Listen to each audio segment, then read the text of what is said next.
Good afternoon, folks. Jim Campbell again with Aero-TV, live from the floor of the 55th Annual AEA Convention and Trade Show. Make a long story short, we've still got a pretty good lineup going on here, but to lead off this part of the hour, we've got Ric Peri. Ric handles so much for AEA. He's their man in Washington. He's their regulatory expert. To make a long story short, I think you're the guy in the trenches, would probably be the best way to put it. Ric, first of all, welcome to Aero-TV. But most important, what's happening on the regulatory scene? How bad is it out there? Are we making progress, good, bad, indifferent? What's happening? Well, I think for the shop that's trying to get the installation done, we're probably no better off than we were yesterday. And it's hard to see progress being made, but I think progress is being made. I think we're finding some light at the end of the tunnel, and no train whistles attached. Hopefully, no train whistles attached to it. The interesting thing is there's really there's no real low-hanging fruit this year. You know, we've had ADS-B in the past years. We had ELTs a couple years ago.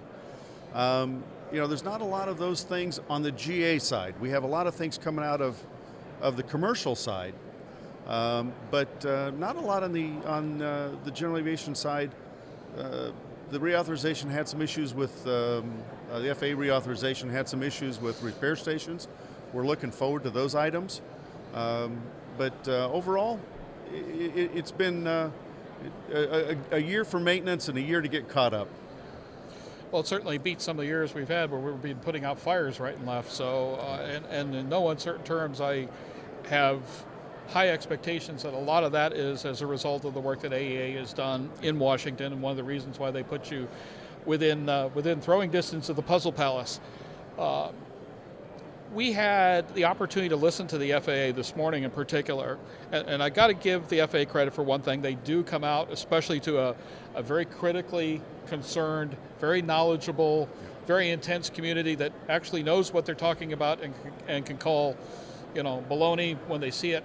They put themselves out in front, and whether we like what they're saying or not, they're at least here to answer questions and engage in a dialogue. And that, of course, is a very good thing indeed, and it hasn't always been that way. But a couple of things we heard this morning were deeply disturbing from the standpoint of the FAA is running into a situation where they are very limited in the resources available to them, the resources that they can dispatch in support of an alteration, a change, whatever the case may be. And their attitude right now is we're doing about as much as we can, but if you want us to do more, you better call Congress.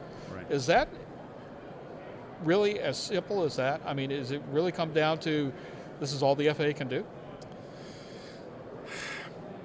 Generally speaking, I think there's a couple of things. First of all, the FAA is a business. And I think we lose. Well, somebody's getting the business, yeah. Well, I think I think we lose sight of that. They're a business. Yes. And you know, like any business, they have multiple product lines, if you will. The one we primarily care about are the flight standard side with regards to the maintenance and management of repair stations, and the certification side, which is the design and certification and approval of products. Like any business, they're resource limited. Mm-hmm. The bad news is that they're resource limited. The good news is that our products are being developed and enhanced and grown every day. Mm-hmm. And as a result of that, we need more resources. They have fewer resources. And like any business, you either sequence your customers or you hire more people. In order to hire more people, you have to have more revenue.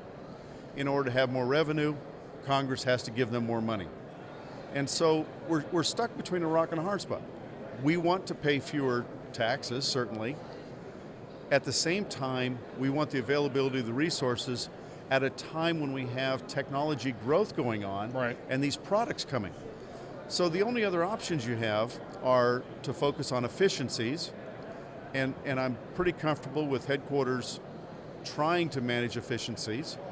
They've got a very large workforce, and as anybody knows in a large corporation, that's not always easy. No, not at all. But the other thing is that we're looking at alternatives to limit our desire, our need for the FAA.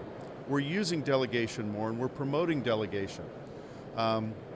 We just had a meeting earlier today on the development of ASTM industry standards for non-essential avionics equipment to, again, reduce the resources and the reliance on the FAA to develop standards for non-essential equipment so they can focus on the essential equipment. Are they up for that, though? Are they really willing to accept that? They're willing to accept the discussion. Progress, incremental though it may be. You know, yeah. It's a very large elephant and we'll be satisfied with one bite at a time. Yes, really. Oh my. This community is chomping at the bit. There is, we were talking to Paula earlier, and over the course of the last week as we've been building up to this, we've called it the most innovative, the most innovative trade show in aviation, because no aspect of aviation has been as pivotally innovative as avionics. We don't see this measure of progress and innovation in power plants and airframes, certainly not in regulatory, and certainly not in how we're communicating who and what we are to the public. And it's a wonderful thing indeed, but we keep running into the same roadblock over and over again. Are we risking our ability to innovate because of our inability to certify and regulate these products? Very much so. Earlier today we talked about the fact that the iPad that you have in front of you that is surgically attached to my body at all times. That is surgically attached to your body, unlike my BlackBerry sitting here. But when you look at the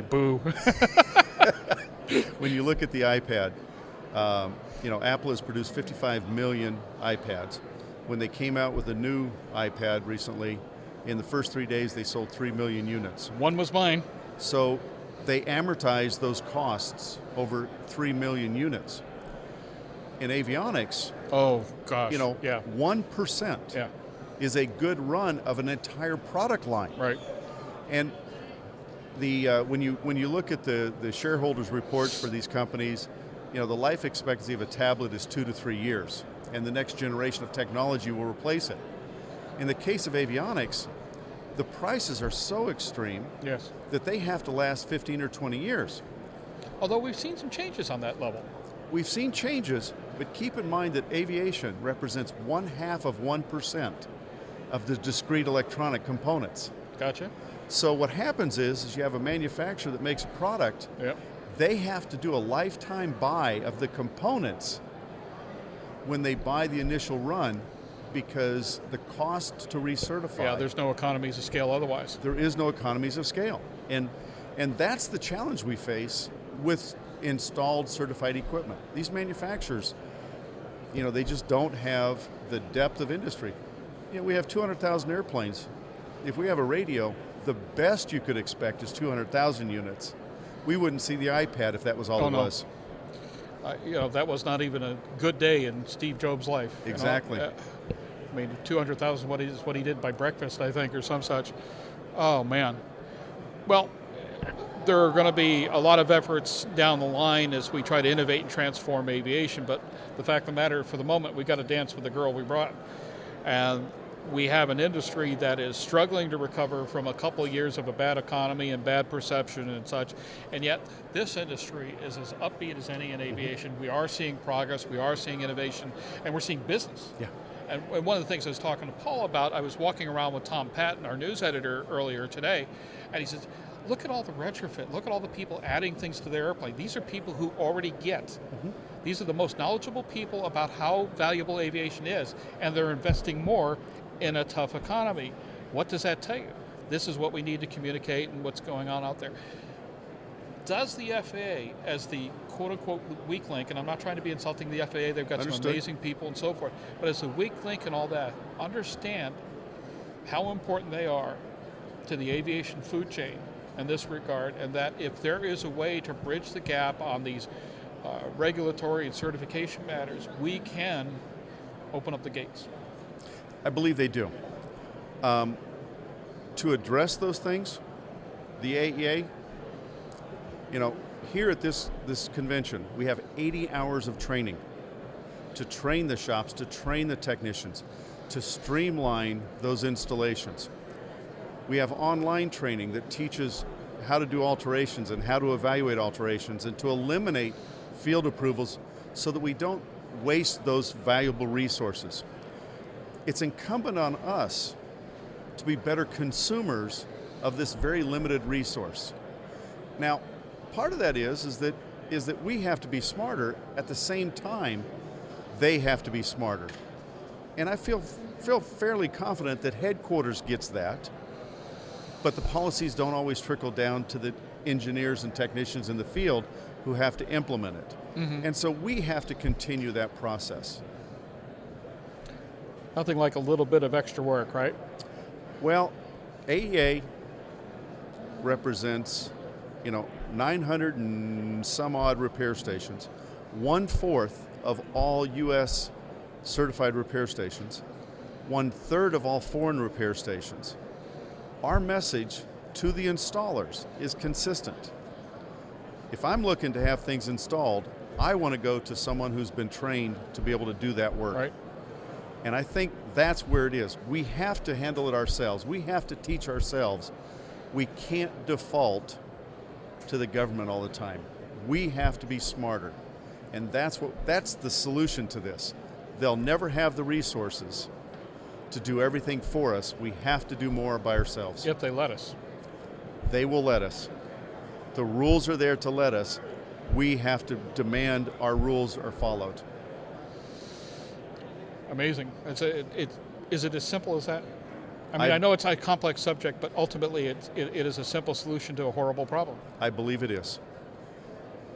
When I ask for permission, the assumption is I don't know how to do it. When I know how to do it and demand my rights, Gotcha. there's more confidence. Understood. It is paramount as an industry. Nick Sabatini, when he was associate administrator, said, "It is your right to question your government." Yay, Nick. And the reality is, that's where we need. The AEA membership is doing a fabulous job of reading the regulations, understanding the regulations, and demanding their rights. We're making progress, and we're doing it together. This doesn't say that the FAA is wrong. It's just that if you want more than a conservative answer, you better do your homework. You brought up an item that's become very personal to me as I've gotten to know a couple of the shops. I mean, over the last couple of years, we did a massive upgrade to an airplane that we own. We basically tore out a reasonably updated panel and turned it into something even above and beyond that. It was a whole new glass panel, a whole new digital autopilot. I mean, everything. And it would be the Bluetooth audio panel from PS Engineering. It was an extraordinary effort. We got to know Sarasota Avionics, the one who did the work for us. And we would go down there every couple of days and first watching them tear our baby apart. And it was kind of like watching the surgeon start operating on your kid. Is that oil on the floor? I can't look. But you got to know the people and how desperately they were working to make sure that they were efficient and safe. Everything they did, they had this horrendously thick manual for my airplane. Right. All the things that they did, checking out this, and the professionalism I saw at Kirk Fryer's operation just knocked me out. I mean, I took off in that airplane after it was all done, and I didn't give it a thought. I felt really good about it, and that is something I see so much more among avionics shop than in any other aspect of aviation. From your standpoint, because I know you're communicating not just the regulatory environment to the world, but you're working a lot with the shops and what they have to work with. And they're having just a horrible problem in getting their job done because they've got these great installations and everything else. And if they've got to go get a signature, if they've got to get an approval, it's awful. What are you teaching and what are you instructing the shops to do right now about the current world of working with not just the FAA, but overall in this industry? Well, there's a challenge in a lot that we do because we remember the old days. And whether we like it or not. Well, and the reality is that when you were installing a NavCom, you had 4 screws, 3 wires, and an antenna. Yeah.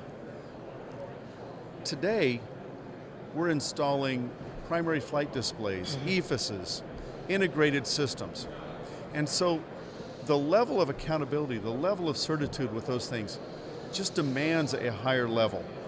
Now the other side of that is that as you say, you know, you look at the floor here, there's 1,300 people here, okay? This floor has basically all of the new technology, all of the products, and there's 1,300 people that are learning these new technologies. If you are relying on the FAA to give you your approvals directly through the field approval process, you're depending on your inspector spending their off time studying about these technologies because they simply don't have the training. No. They don't have the knowledge. Now, if the shop is working on a recreational airplane where time is not a consideration, a field approval may be a great tool. But a field approval is not free. No. The signature is free. The field approval is not free. You're trading time for money. If the aircraft is used in business, whether it's like your airplane that was used as transportation for Aero-News, or whether it is a salesman's airplane or a charter airplane, every day that airplane sits on the ground is costing interest on the loan and costing insurance for the aircraft, and there's no return on investment because the airplane's parked while the inspector go get smart about that technology. That's a foolish business decision. No, understood. And I think that's where the operating community needs to understand that if they opt for the free signature on a field approval, that they're trading efficiency for time. Versus if time is a consideration, then you go to the delegation. Right. You use the DERs and you get the engineering packages ahead of time. The level of certitude is exactly the same. The level of oversight is exactly the same. It's But simply the efficiencies are totally out of, yeah, okay. efficiencies are out of scale. Yeah, interesting. Holy smokes, I'll be darned. Over the course of the last few years, we've seen a lot of changes in Washington. Some of them have filtered down and through FAA, and we've met people who want to see change. The FAA has been through their own little crisis this year with the loss of somebody who knew an awful lot about the working end of aviation. Has now been, well, it appears it'll be in the hands of somebody who's been a career bureaucrat, not necessarily an aviator, such as Randy Babbitt was. And I realize this is a really tough question, but is the FAA going to be as well equipped as it was in the past to really understand what aviation needs it to do when we start making the transitions as it appears we're going to have to make in the next few months? Absolutely. Okay. Absolutely. Tell me why. The challenge is that the administrator is the CEO of the company. Gotcha. He's the one that has to talk to the investors. He's the one that has to talk to Wall Street. In the case of the administrator, you know, the CEO is talking to Congress and defending the actions of the agency. From that perspective, I have concern. Yes. Because when Congress is asking pointed questions about aviation, you need to understand aviation. Now, from that, the other perspective is, the FAA is also a very large corporation. And that corporation needs a manager. He does, and he has exhibited phenomenal managerial skills in his career. No question about it. And so as a business manager, I have great faith in him. Good. And you know, Mr. Hickey was here earlier today, a career in aviation. Right. Okay, deputy associate administrator. Clearly, we have the people who are technically savvy all the way through the chain. Those are the people that we deal with on a day-to-day basis. The administrator has to answer to the shareholders, which is Congress, and he can run the business. I'm confident with that. Well, Rick, we've really appreciated the time you've taken to join us today. I'm sure you've had kind of a busy week. I mean, this has just got to be hell week for you guys. It's one of those things where you look forward to it with a combination of oh no and oh yeah. You managed to put together a tremendous show, but the part of it that I've always found the most educational have been the sessions that you've been behind or run or led. They've always been informative, unusually frank for certain aspects of the aviation business, especially when some of the ruling authorities are involved. And for the moment, I feel that still the avionics industry is on a better path than most any other aspect of aviation, and I hope it can continue that way. Well, I have to tell you that we do a lot of sessions here. Mm-hmm. I love meeting with the shops. I love meeting with the technicians.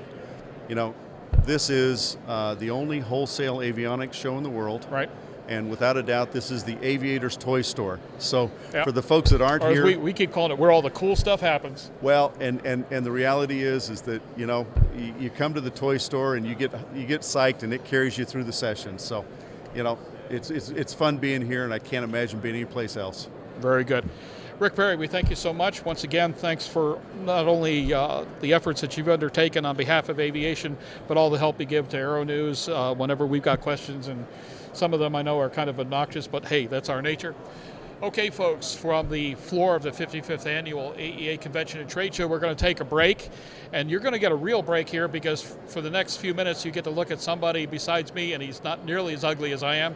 Our news editor, Tom Patton, will be taking the helm here for a little bit. I'll be talking to Mike Adamson of AEA. We're going to be talking about their scholarship program, educational outreach, and matters like that. And then we've got a number of other folks coming to you from Becker Avionics, Mid-Continent, and others. So we've got a pretty good afternoon lined up for you. So for a moment, we'll take a break. Once again, you're on the floor of the 55th Annual AEA Convention and Trade Show, and you're with Aero-TV.